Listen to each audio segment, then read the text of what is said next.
What if I told you that centuries before the Spanish arrived, the Philippine Islands were home to some of the most skilled goldsmiths the ancient world had ever seen? While history books often overlook Southeast Asia's contributions to human civilization, the Philippines holds a secret written in gold, a dazzling legacy of master metallurgists whose artistry rivaled the ancient Egyptians, Greeks, and Incas. Imagine death masks of hammered gold covering the faces of ancient rulers. Picture chains so delicate they seem impossible to create without modern tools. Envision ceremonial belts containing hundreds of interlocking golden pieces, each one a miniature work of art. This isn't fantasy, this is history. Hidden history.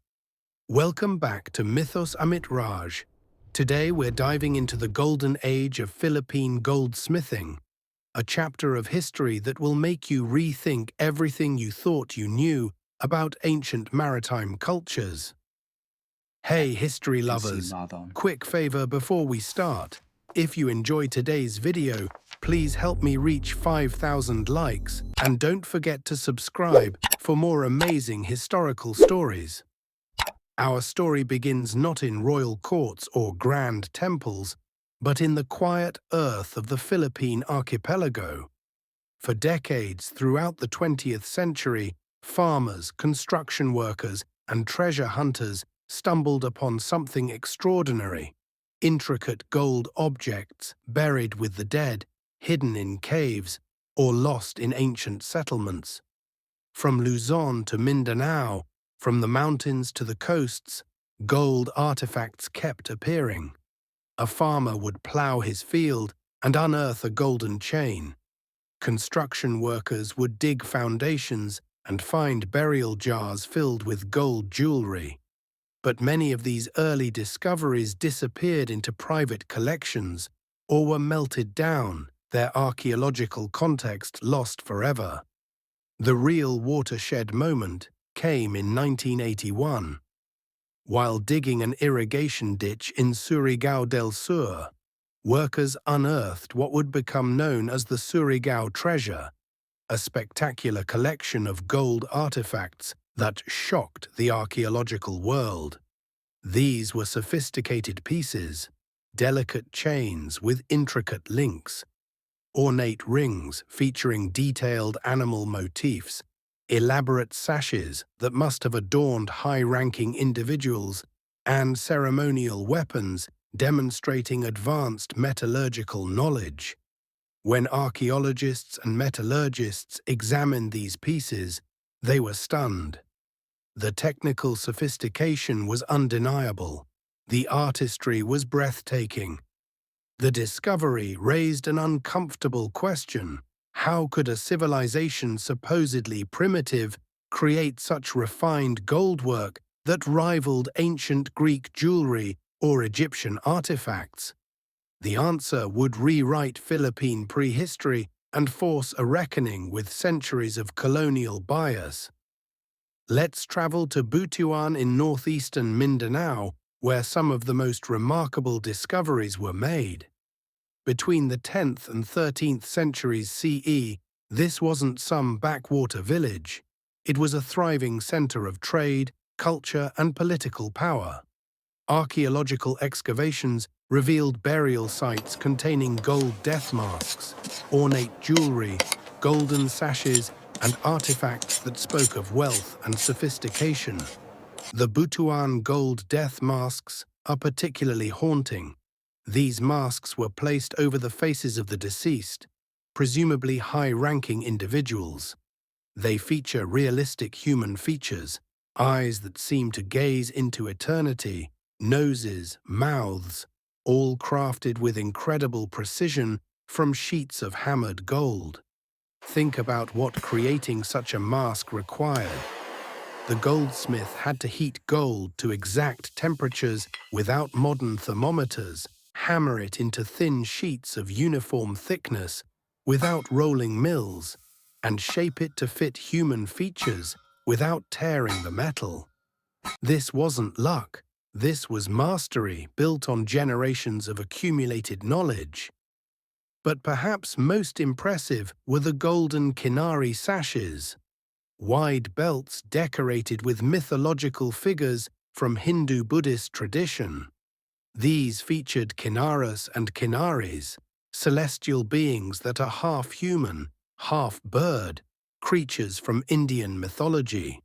Their presence on Filipino goldwork shows not just technical skill, but cultural sophistication and far-reaching trade connections. These weren't crude copies of foreign designs.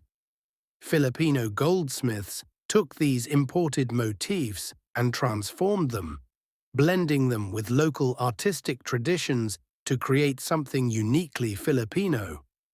The precision of the granulation work, the delicacy of the filigree, all speak to a distinct artistic vision. Now let's talk about technique, because this is where ancient Filipino goldsmiths truly demonstrate their genius. First, granulation. This is one of the most difficult gold working techniques ever developed. It involves creating tiny, perfectly spherical beads of gold, sometimes barely visible to the naked eye, and attaching them to a gold surface to create patterns. The challenge? You need the temperature exactly right. Too hot, and the granules melt into shapeless blobs. Too cool, and they don't attach.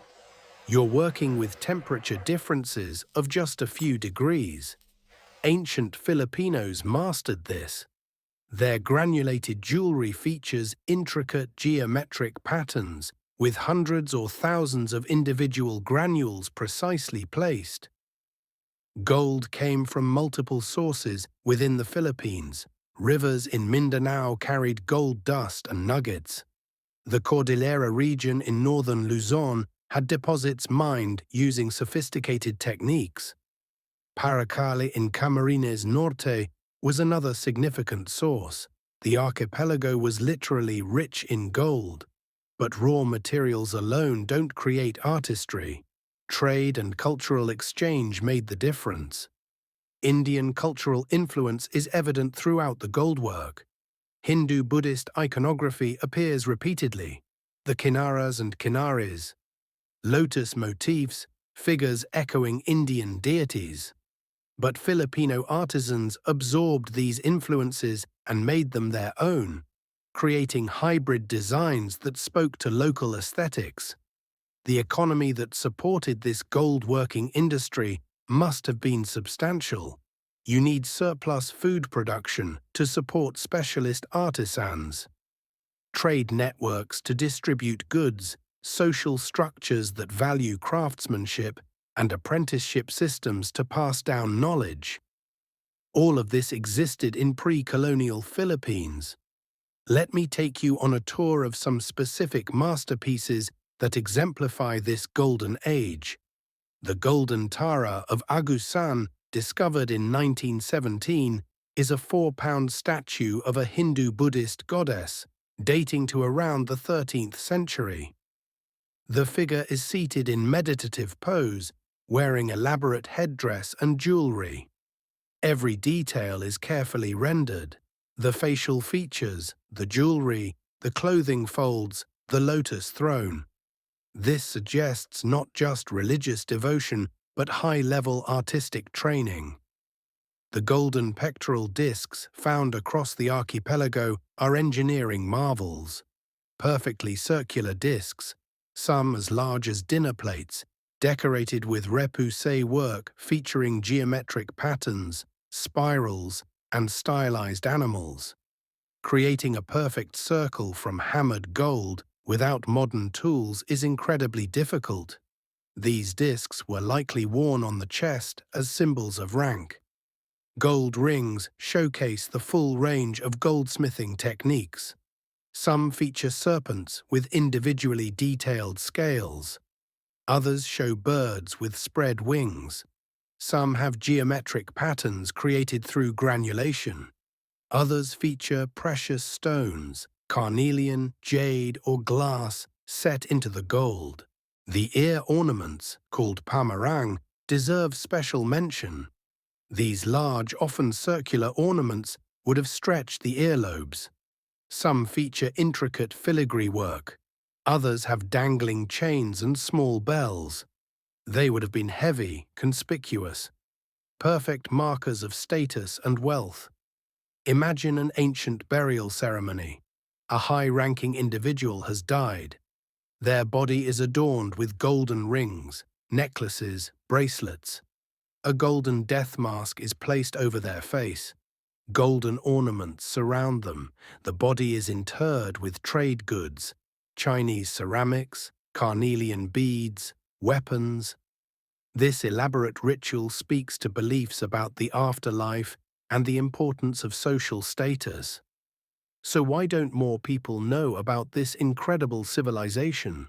Spanish colonization, beginning in 1565, dramatically disrupted Filipino culture.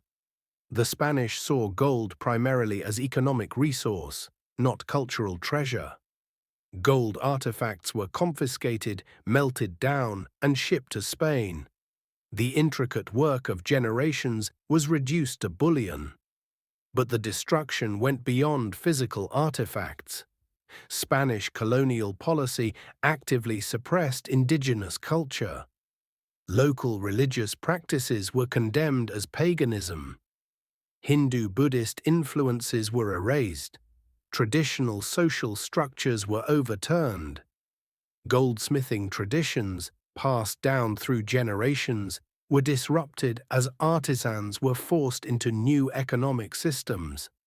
The colonial narrative portrayed pre-colonial Filipinos as primitive and backward, people who needed European guidance. This narrative justified Spanish rule but also meant evidence of sophisticated pre-colonial civilization was downplayed or ignored. For centuries, Western historians dismissed Southeast Asian civilizations as peripheral to real history. The grand narrative focused on Mesopotamia, Egypt, Greece, Rome, China, and India. Maritime Southeast Asian kingdoms were reduced to footnotes. The sophisticated cultures of the Philippines were ignored or treated as derivative. This bias persisted well into the 20th century. Early archaeological work was limited and conducted with colonial assumptions. Artifacts disappeared into private collections. Context was lost. It's only in recent decades that the picture has changed. Modern archaeology has begun to reconstruct pre-colonial Philippine history. Museums, particularly the National Museum of the Philippines, have made concerted efforts to recover, preserve, and display gold artifacts. Filipino scholars have reclaimed their own history. International recognition has grown. Exhibitions of Philippine gold have traveled to museums worldwide. The work is being recognized as equal to contemporary gold work from other civilizations, not as derivative or inferior, but as a distinct and valuable contribution to human artistic achievement. For modern Filipinos, this recovery has deep significance. It's about reclaiming identity, understanding that their ancestors were sophisticated, creative, and connected to wider worlds. It's about pride in cultural heritage and resistance to colonial narratives that persist even today. The ancient goldsmiths of the Philippines left us more than beautiful objects.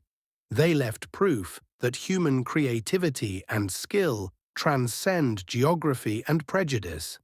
They showed that island civilizations could achieve technical and artistic heights equal to any continental empire.